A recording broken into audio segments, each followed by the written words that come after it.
Hey, you're listening to the Investors Podcast, and I'm your host, Stig Brodersen. And I'm here with Reeves Wiedeman. First of all, Reeves, thank you for taking the time out of your busy schedule to speak with me here today about your wonderful book. It's a story that the world needs to know. Yeah, thank you. Thank you for having me, and thank you for saying that. I'm excited to talk about it. So Reeves, you start your story about Adam Neumann and WeWork with a quote from his old high school driver instructor saying that either Adam will end up in jail or he'll become a millionaire. And so, with that said, the story of the rise and fall of WeWork is very much also the rise and fall of Adam Neumann. So, he said himself, "I am WeWork." Uh, hmm who is Adam Neumann? Adam Neumann is a grew up in Israel, which is where his driving instructor uh, said that quote. And from the early days, Adam was not. I don't know who is a normal teenager, but Adam was different in a lot of ways. He had kind of a disjointed childhood and was at times kind of a shy outsider, and then at times a very sort of charismatic teenager, which is when that driving instructor noticed these kind of, you know whatever Adam was going to be doing, it was going to be something extreme. It was going to be interesting in some way. He was not going to live sort of a normal life. And to fast forward, Adam got to eventually move to New York City and wanted to, he wanted to be a millionaire. He wanted to aspire to that dream that had been laid out for him, and tried a bunch of different paths to get there, and eventually landed on one that worked. WeWork, and we can talk sort of about how he got there, but that he was sort of the brains and visionary behind this company that grew faster than any company had in size and scope for something like what WeWork was. And so he's a complicated figure, as you mentioned. And I think the reason we started the book with that quote was that there was a lot of good and a lot of bad in Adam and the way that he ran his company, and it's hard to separate those two things, and it's a very thin line often between becoming a millionaire and going to jail. And in so many ways, that's the case with WeWork, where it was a thin line between great success and great failure. Before WeWork, as with so many entrepreneurs, there were other businesses, and one of the companies he had was called Crawlers. Crawlers with a K, by the way. What kind of company was that? Yeah, Crawlers was one of a couple of companies Adam started when he was a college student, actually, in New York City. And Crawlers with a K was a simple idea. It was baby clothes with knee pads. And Adam, at the time, while he now has 5 children, he did not have any. He was just kind of a young 20-something bachelor. Had this idea one night with some friends that he should could start a baby clothes company with knee pads, so that babies wouldn't hurt their knees when they're crawling on the ground. I think any parent would be able to sort of look back at this and kind of say, but it's not really necessary. But for Adam, he was just casting about for any kind of idea he could, and this is when he latched onto, and he worked on the baby clothes company for a number of years, and had some success. Some of the clothes had knee pads, some of them didn't, but ultimately, it was kind of a silly idea, one like many early entrepreneurs have. So this was a wonderful story, Reeves. Talk to us, please, about the early days of WeWork. How did it happen? Sure. So Adam was trying to figure out how to build a successful business, and the baby clothes company wasn't really working, and so he in this way had moved to Brooklyn. He was trying to save money. He was cutting costs, and met a guy there, Miguel McKelvey, who was an architect who worked in the same building as him, and they sort of connected. They were both very tall. They were both about 6'8", 6'7", 6'8", and they ended up just talking about ideas together. And one of the ideas that sort of came about was Adam had heard about another person, a friend of a friend he had met, who was running an office space business where it was essentially, renting out a space in Manhattan, and cutting it up into these kind of little offices. And from there, being able to sort of charge more. And so Adam was kind of interested in this idea. Miguel is an architect, and had kind of the design background and ability to do this. And I think from there they were able to come up with this idea, or focus on this this idea of starting a company like that. And so they, through some sort of real negotiation with their landlord, I mean, this was not an easy sell to get someone to buy into this. They started a company called Green Desk, and Green Desk was the first iteration of WeWork. It was a great success, kind of very, very early on, and kind of right away. And then from there, Adam and Miguel both had this dream of trying to start something big, and new, and on their own, and without this landlord there, kind of overseeing things. And so they sort of went their separate ways, and came up with the concept for WeWork, and set about trying to find a building. Amazing. And I think it's an interesting story also because like we're talking about, and please set me straight here, we're talking right after the financial crisis, like a lot of Yep. people have been laid off. Like it was the perfect time to start this, community feeling. We're in this together. It just seemed like the right time, such a microcosm of the time, if we can call WeWork that.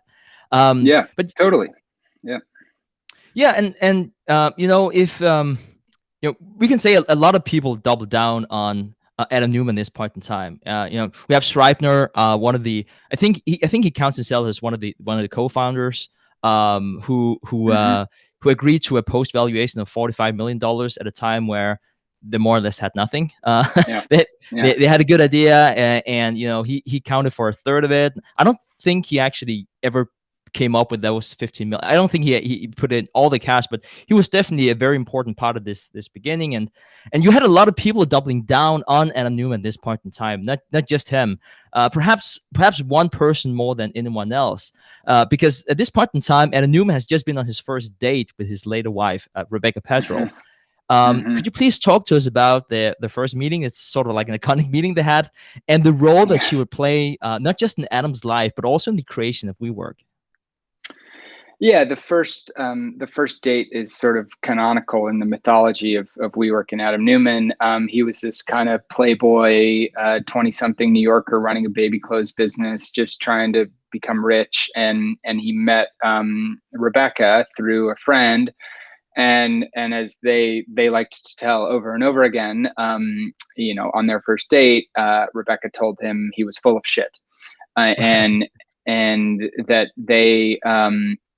That he didn't have passion in his life. He didn't believe in what he was doing. He didn't believe in his baby clothes business. And so eventually they would talk about this as a sort of foundational moment for Adam, and how he saw his work and what he wanted to do, that he wanted to do more than just make money. And Rebecca was key in the growth of WeWork in several ways. She she would fund some of the early days of the company by both just by the fact that she came from a wealthy family, and being able to help with some of the funding, and also connecting Adam to her circle, her social circle. So sort of instantly and very quickly, Adam was in a circle of people in New York who had money to invest in something like a young real estate company. And so she was crucial early on, and later on she would come to play kind of a both a role in creating some of the things about WeWork that were great, some of the mottos like do what you love, and these things that really attracted people to the company.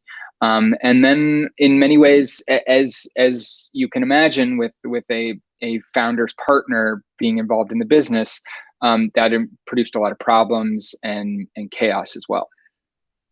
Yeah, and just if anyone's like, doesn't that sound familiar? Like, there is this relationship between her and her cousin Gwyneth Petrol, just in case Hmm. people are wondering. So definitely a very wealthy family, invested around $1 million at a time where they really needed the cash. So let's go to 2011. WeWork has just opened its third location in Manhattan's meatpacking district, and Adam Neumann was already talking about how he was building $100 billion business. He was, I don't think he's never been shy with his ambitions, and WeWork had this unique startup culture, and it's really started to form. One of the things that I really just make me smile whenever I read your wonderful book was that whenever WeWork employees joined the company, their role very much required more construction work than the job description typically suggested. Hmm. Could you talk to us about the culture of WeWork during those early years? Yeah, it was very much a startup. It was very much all hands on deck, and in good ways and bad ways. I think it was a very exciting place for people to work early on. Especially this was an era when a lot of tech startups were coming up. So if you wanted to be a developer or programmer or engineer, there were plenty of opportunities for you to go work at some fast growing, fast moving startup doing something cool.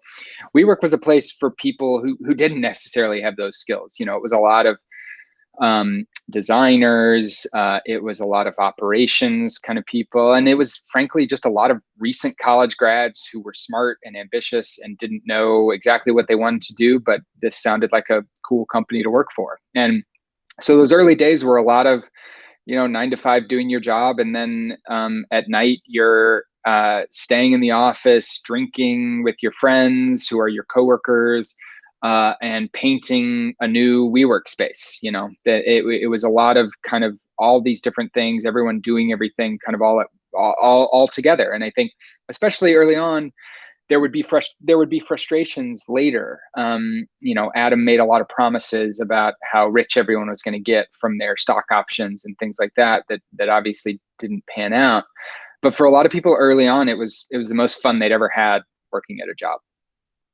Yeah, what one of the stories I really enjoy was how he was drinking tequila shots with employees and then promised them stock options that never materialized, but like it seemed like very much like a, let's just call it unique culture. And Yep. just one more thing really to talk about what's unique and what probably most companies do not do.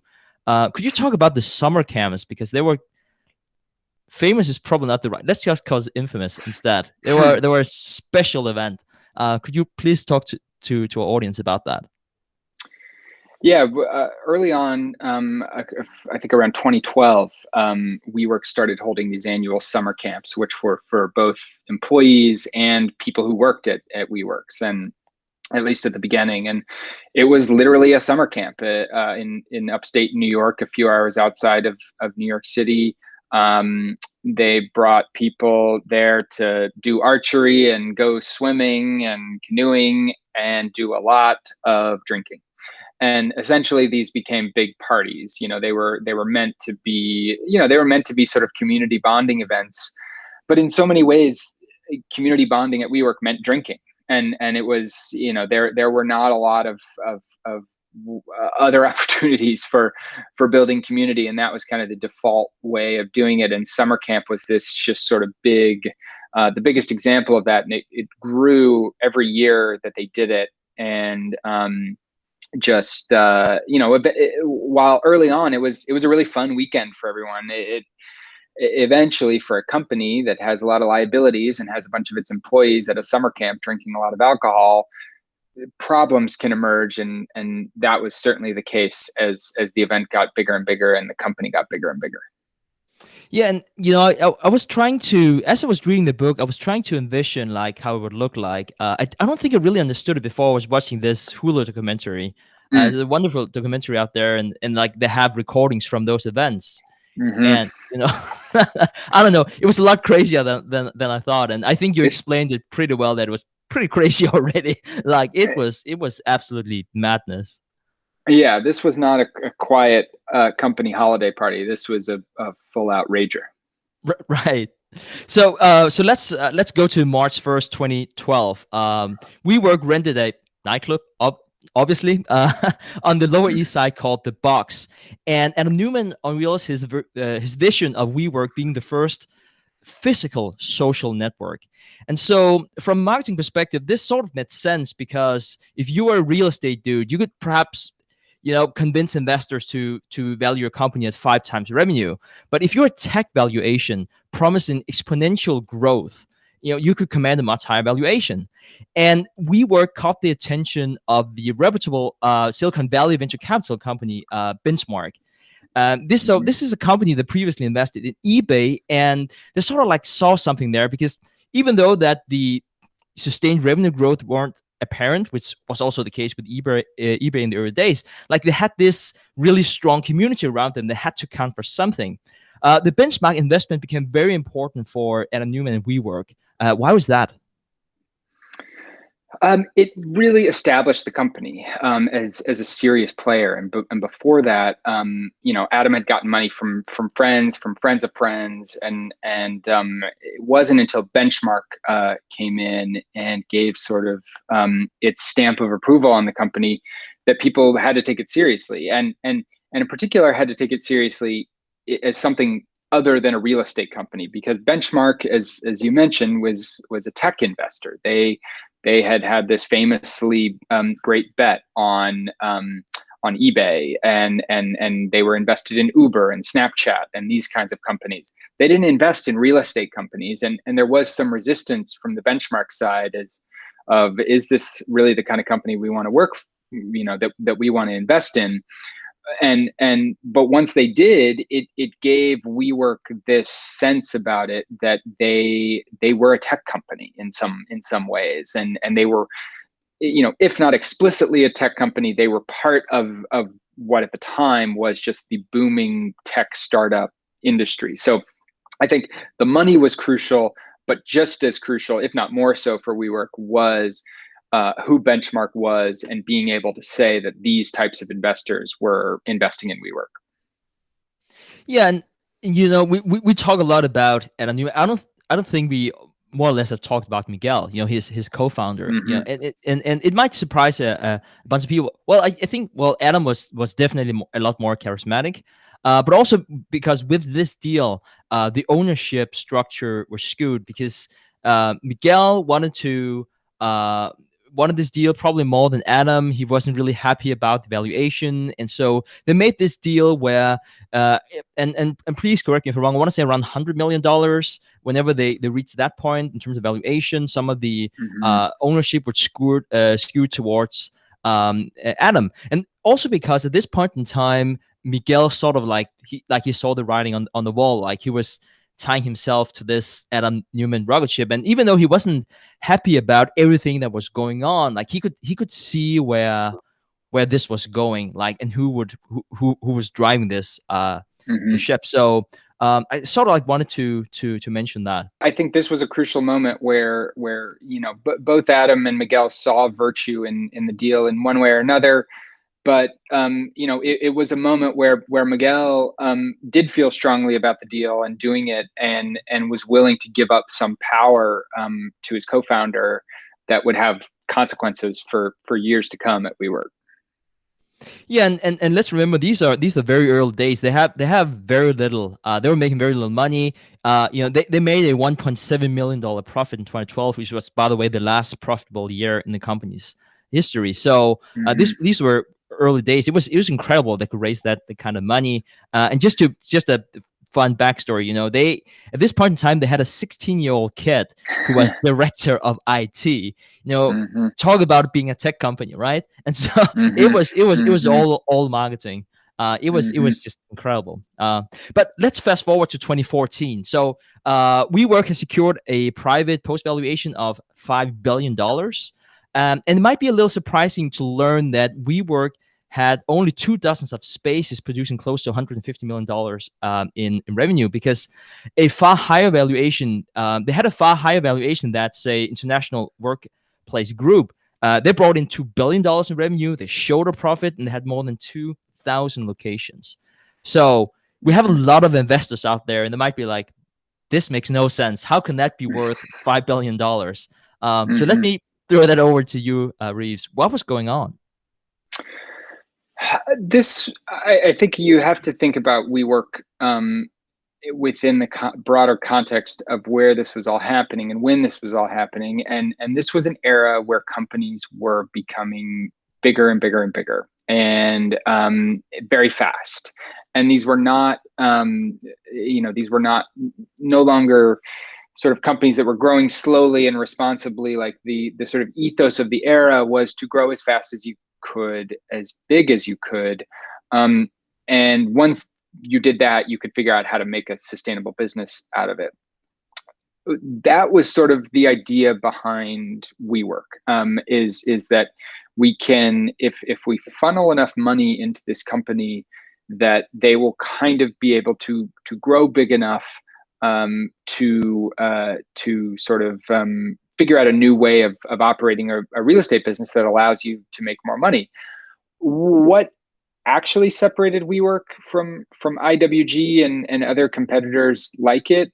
WeWork was cool. Like it's hard to remember Right. that now. Like it was very cool. They were hip offices. There was something to the energy in these offices in a lot of ways. An IWG office, the printer is going to work and the coffee will be there, but that's kind of it. It's a boring kind of ho-hum space. WeWork took a lot of care to try to cater to younger workers, to make it a cool place to be. And so that was sort of the, what was in theory supposed to separate WeWork and make it the leader in this, was the attention to detail. Whether that justified the valuation, I mean, I think clearly in hindsight it didn't. But there was just this notion both that if you grow big enough and fast enough, you could figure out a way to kind of connect all these things. And there was a belief in Adam. There was a belief in him as this kind of entrepreneur, founder who was a visionary and could kind of make things out of nothing and do the impossible. And so people wanted to make those kind of bets because when those bets paid off, the rewards were huge. Yeah, well said. So much go into the narrative. So Mm-hmm. if we just take another 2 years here, so we're in 2016 here. So at this point in time, the wave of funding that ballooned since the recession has sort of fallen off. Adam Neumann Mm-hmm. and WeWork did at this point in time they burned through a lot of money. They had investors from all over the world, Israel, New York City, San Francisco, Beijing, and this at this point in time, because they were burning so much cash, it seemed like the only option was to IPO. But that would then also open WeWork up to public scrutiny. And both Miguel and Adam Neumann wanted to keep the company private as long as possible, which, Mm-hmm. hindsight's always 2020. But if you knew what was going on, it probably makes even more Mm-hmm. sense why they wanted to do that. Mm-hmm. Uh, and so they were sort of like in this tricky situation. And then all of a sudden, perhaps the only person in the world who could save the company showed up. Masayoshi Son, founder of Softbank. A lot of people might know him as Masa. But for those of us who Mm-hmm. are unfamiliar with him, could you please introduce Masa and how he eventually invested more than $4 billion in WeWork? Because this is an interesting guy. Mm-hmm. Yeah, very fascinating guy. Masa is sort of a serial tech investor entrepreneur. He grew up in Japan, and had built this large company from scratch, by himself. And SoftBank initially was just a company that sold software, and then and became ultimately the biggest distributor of computer software in the 80s in Japan. And eventually, Masa sort of moved into bigger and bigger parts of the tech world. He got into broadband internet early on. He got into mobile phones after that. He made one of the most successful venture capital investments of all time, which was his small investment in Alibaba, which paid off in billions and billions of dollars. And so he was just someone who liked taking risks and liked making these big bets, much like Adam Neumann. Masa famously, in the late '90s, during the first tech bubble, had both had at one point become the richest man in the world. If you took a look at his holdings, and then he promptly lost more net worth than anyone in history when the bubble burst, and because so much of Softbank's wealth and his wealth was tied up into these tech stocks.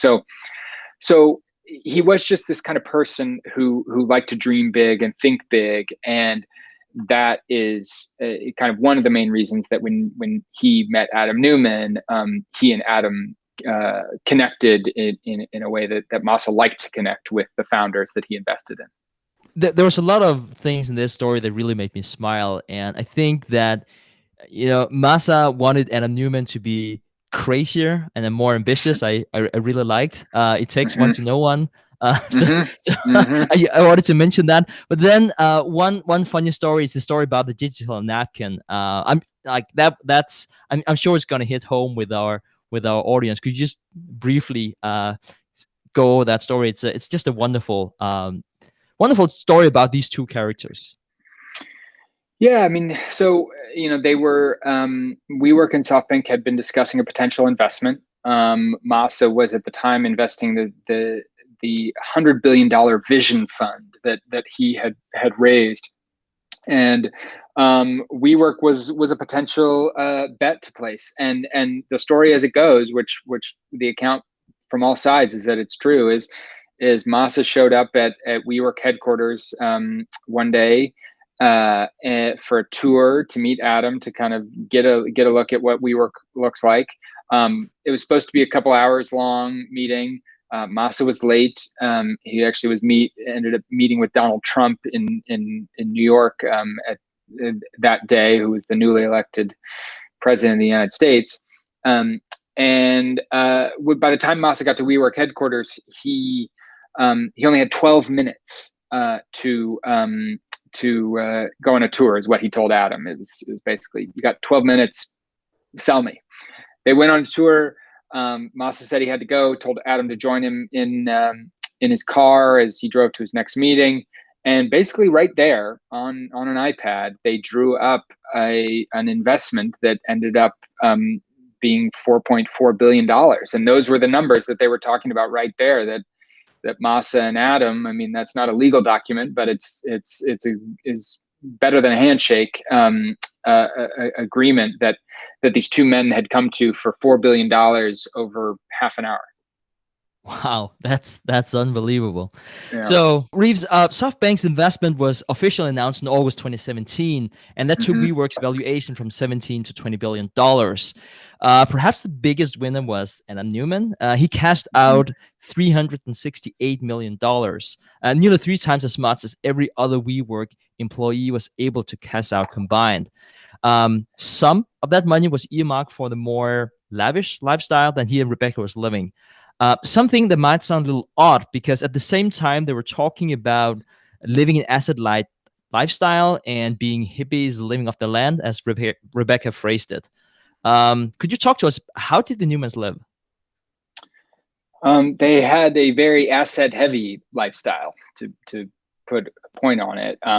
They had at one point 7 or 8 homes. Employees kept finding out about new homes that they had. They had 3 different apartments in New York City, 2 homes in the Hamptons, a couple homes in upstate New York, eventually a home in San Francisco that was gigantic, so large that it had a particular room that was shaped like a guitar. And they had spent tens of millions of dollars on homes. They had multiple nannies for eventually their 5 children. And in many ways, WeWork, which by the time the Neumanns were as wealthy as they were, was a giant company with thousands of employees. They ran it a little bit like a family business. Adam convinced the company to buy a $60 million private jet that in theory was for the company's use, but in practice was essentially only used for Adam's travel, work and occasionally personal. And in the Neumanns case, that the blend there was hard to separate. So, Adam lived the life of someone who was a billionaire before he was actually a billionaire, and in part because he thought that's where he was heading. Such a wonderful story.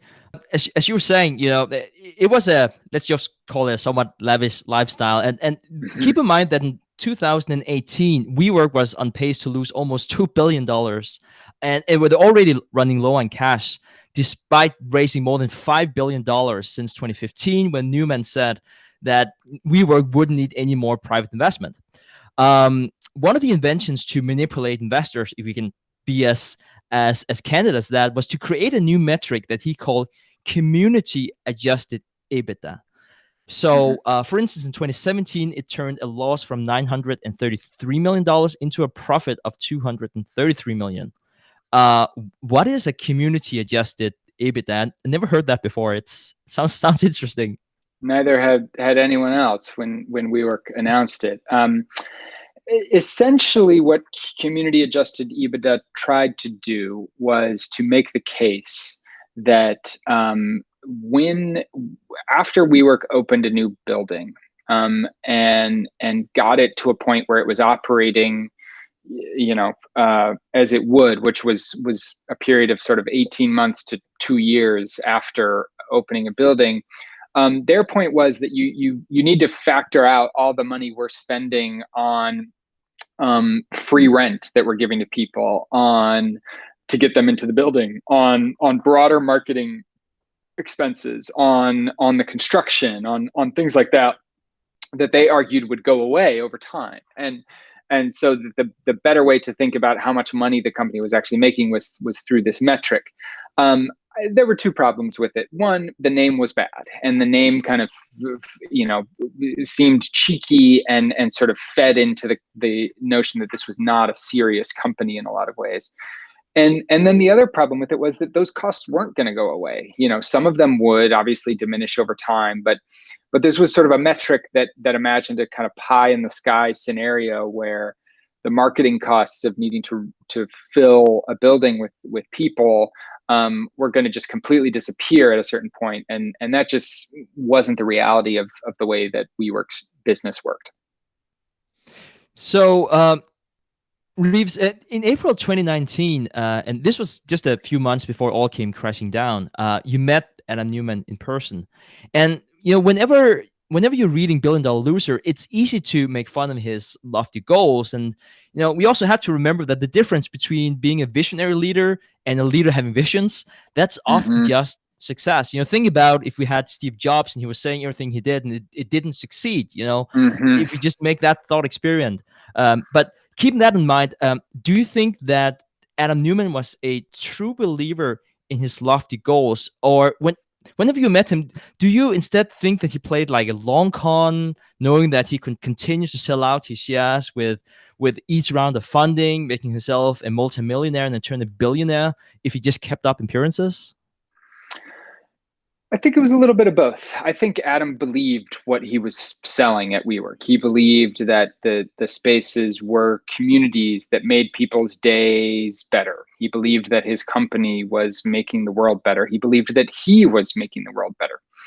At the same time, he understood all the reasons why people should be skeptical of WeWork.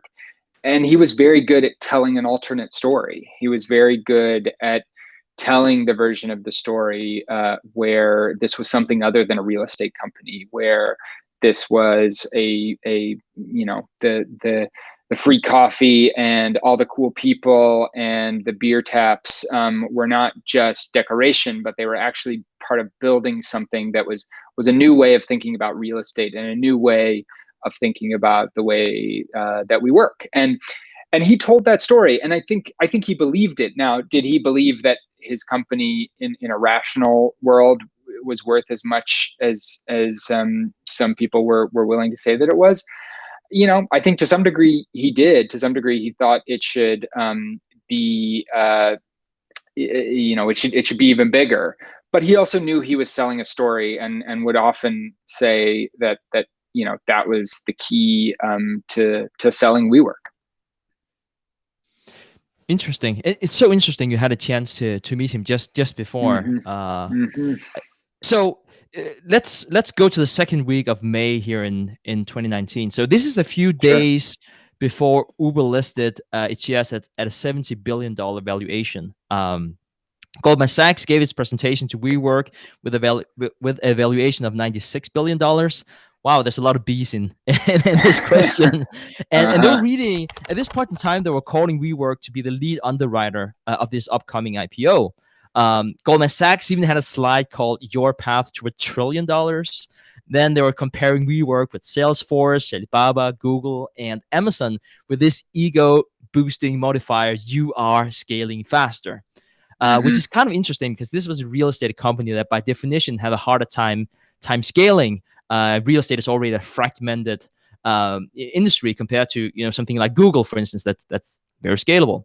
But Mm-hmm. these valuations were much higher than in the latest round, where WeWork was valued at $47 billion, an already outrageous valuation considering that it was essentially an agreement between Massa and Adam Neumann that both have an incentive to boost the valuation. This was this famous napkin deal. They both Mm-hmm. wanted to um, boost that valuation. So in the second week of September 2019, JP Morgan, Goldman Sachs told WeWork that the companies had to go public all of a sudden with a valuation closer to $20 billion. And the press wrote about even lower valuations. At this point in time, the Uber thing really didn't work out. Their valuation, like Mm-hmm. a lot of stuff going on. But before the end of September, Adam Neumann's fate was sealed and he had resigned. So, bombshell. Mm-hmm. What happened, Reeves, around this time? So many things was going on. Yeah, it was a lot. It was a complicated storm of things, but I think when you look at it, a few things happened, and basically uh, things caught up to WeWork. They had been losing money for years.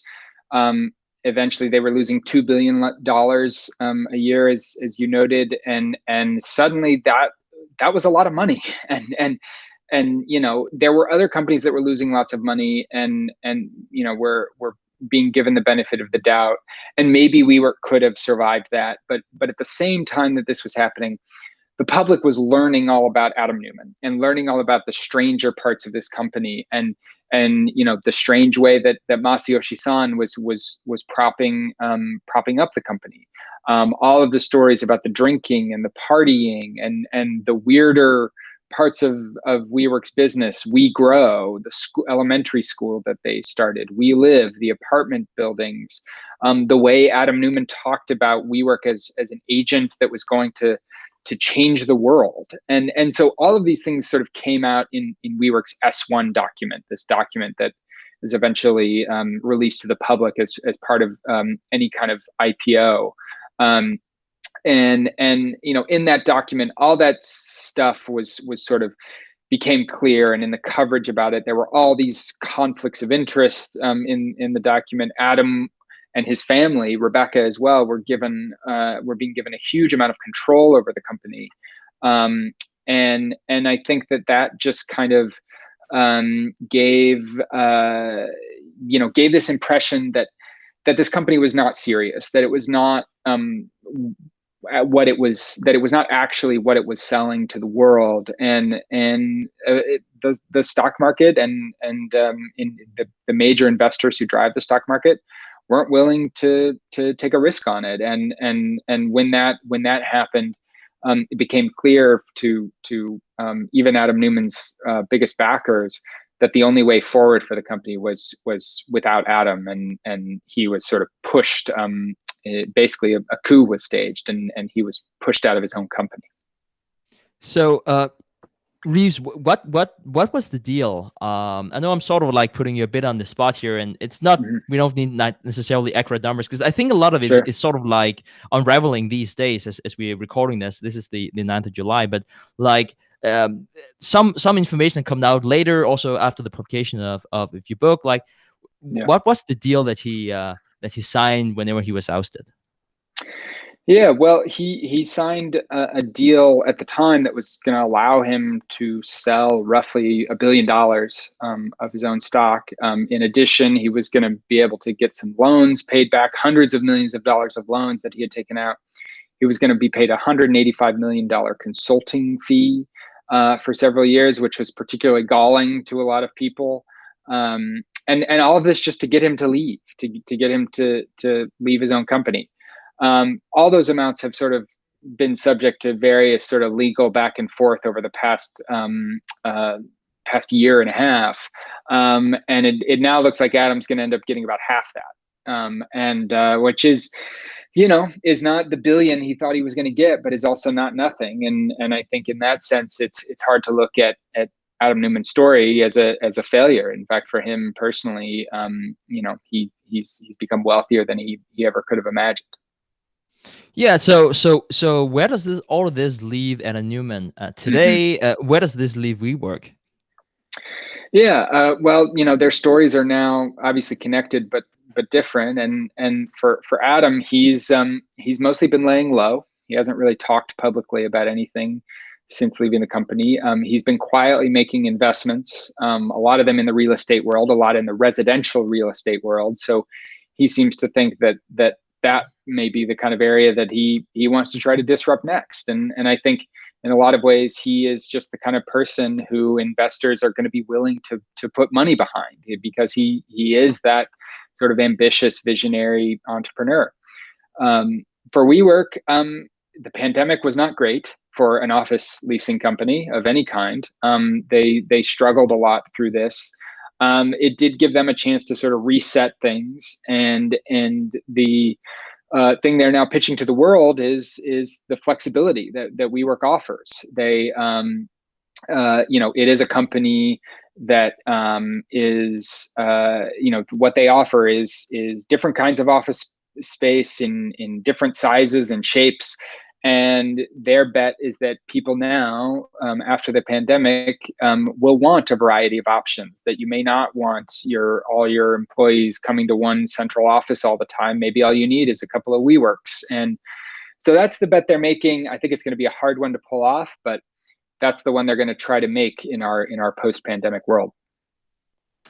Fantastic, Reeves. You know, we started billionaires here on this show. No surprise, that is the name of the show. And there are so many great books that we read, and we say, you should do X, Y, Z, and this is how this billionaire became successful. We have Charlie Munger, also the vice chairman of Berkshire Hathaway, and he talks about invert, always invert, and that was with that mindset I started reading your book. Because that's probably not the way you want to become a billionaire, but I think it that's was fair. right. But it's such an amazing story, and I'm holding this up to the camera here, which probably works better if you're watching this on YouTube than on on a podcast. But a lot of doggies here. This is truly an amazing book, a fantastic story, and it's one of those things where you sort of like need to just just need to read it to Yeah. figure out how crazy this story really is. With all this said, Reeves, thank you so much for speaking with me. Where can the audience learn more about you and Billion Dollar Loser? They can learn about it at billiondollarloserbook.com. The book is available anywhere. It is available for audiobook for anyone who prefers to listen among your listeners. And it's available anywhere books are sold. So and actually the paperback edition of the book just came out this week. So this is good timing. And yeah, I hope the book has lessons for aspiring billionaires to learn from and avoid some mistakes. Well said, Reeves. Thank you so much for making time to speak with me here today. Of course. Thanks, Stig. Thanks for watching. Make sure to subscribe and hit that notification bell so you don't miss out on the next podcast episode and new investing resources. What are your takeaways and thoughts on this discussion? Let us know in the comments section below.